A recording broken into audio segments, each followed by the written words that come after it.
है आप सबको वर्षा राज स्टडी सेंटर के यूट्यूब चैनल में। आज हम पढ़ेंगे क्लास 10 के बायोलॉजी के पहला नंबर चैप्टर का 8वां नंबर पार्ट, जिसमें पढ़ेंगे हम श्वसन के बारे में।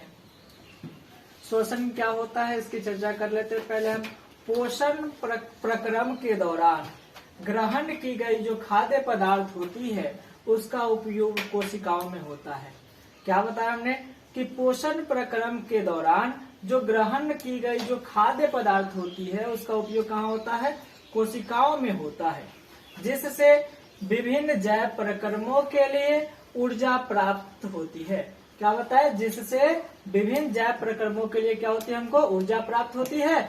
और ऊर्जा उत्पन्न के लिए कोशिकाओं में भोजन का विखंडन, भोजन को जो होता है तोड़ना है ना, भोजन विखंडन को कोशिकीय श्वसन कहा जाता है। क्या कहा जाता है? कोशिकीय श्वसन। आइए हम बात करते हैं। ये मेरा भोजन है, हमने भोजन को लिया और उसको क्या किया? पचा करके क्या निकाला? वहां से ग्लूकोज निकाला, मतलब ऊर्जा प्राप्ति की। ठीक है। और ऊर्जा अब श्वसन करेंगे तो श्वास लेते वक्त क्या लेते हैं? हम ऑक्सीजन लेते हैं।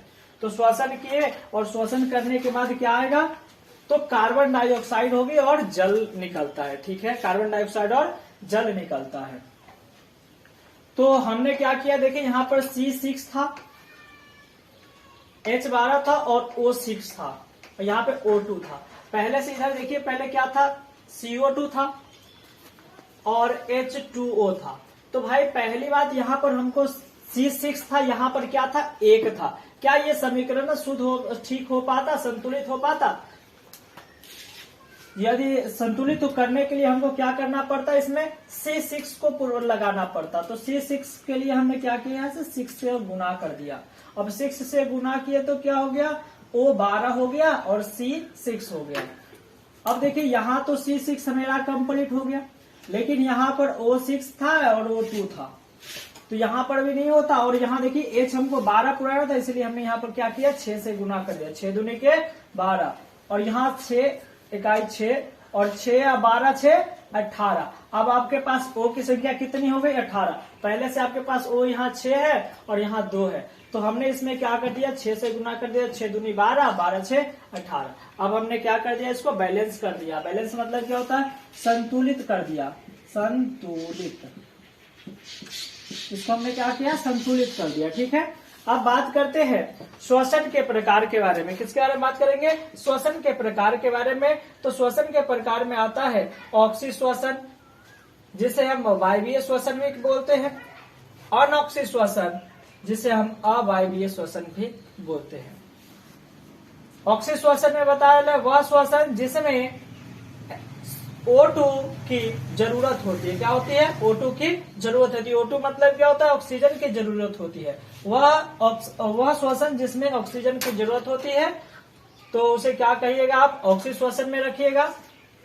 वह श्वसन जिसमें ऑक्सीजन की कम जरूरत होती है या न के मात्रा में होता है, उसे हम क्या कहते हैं? अनॉक्सी श्वसन कहते हैं।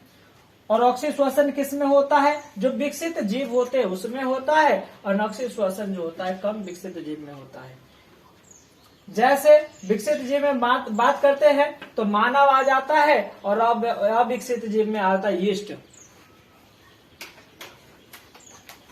अब बात करते हैं श्वसन तंत्र की चर्चा करते हैं। तो श्वसन तंत्र के लिए, श्वास लेने के लिए सबसे पहला जरूरत क्या होता है? बाह्य नासा कक्ष छिद्र जो होता है, जो हमारे ऊपर से दिखता है, वो मेरा नाक रियली रूप में नहीं है। ये क्या है? इसको जो बोलते हैं, ये जो नजर आ रहा है इसको बोलते क्या है?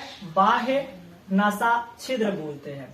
और वहां से आगे जाता है तो इतना छोटा सा जगह है, उसको क्या बोलते हैं? नासा कक्ष बोलते हैं। यहाँ जो नजर आ रहा है अंदर में छोटा छोटा जगह, उसमें क्या होता है? रोम होता है। रोम मतलब होता है रोआ, रोआ जानते होइएगा।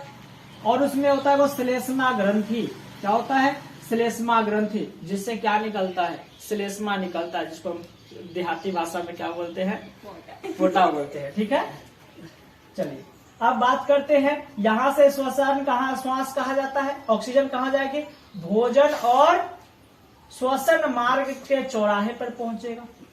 जहां पर हमने कल बताया था, जिस समय भोजन की चर्चा करते पोषण की, तो वहां पर क्या बताए थे कि 2 रास्ता होता है। वहां पर क्या होता है? 2, एगो श्वास नलिका होता है, वो भोजन नलिका होता है। तो वहां पर एगो क्या लगा रहता है? ढक्कन लगा रहता है, जिस ढक्कन को क्या हम कहते हैं? ग्लोटिस बोलते हैं। क्या बोलते हैं? ग्लोटिस बोलते हैं। उसके बाद कहाँ आता है? कंठ में जाइएगा। उसके बाद श्वास नली जिसको हम बोलते हैं ट्रैकिया बोलते हैं, वहां से होते होते श्वासीन में जाता है और श्वासीन से जाकर के फेफड़े में पहुंचता है। और फेफड़े में क्या होता है? वायु कोपिका होती है।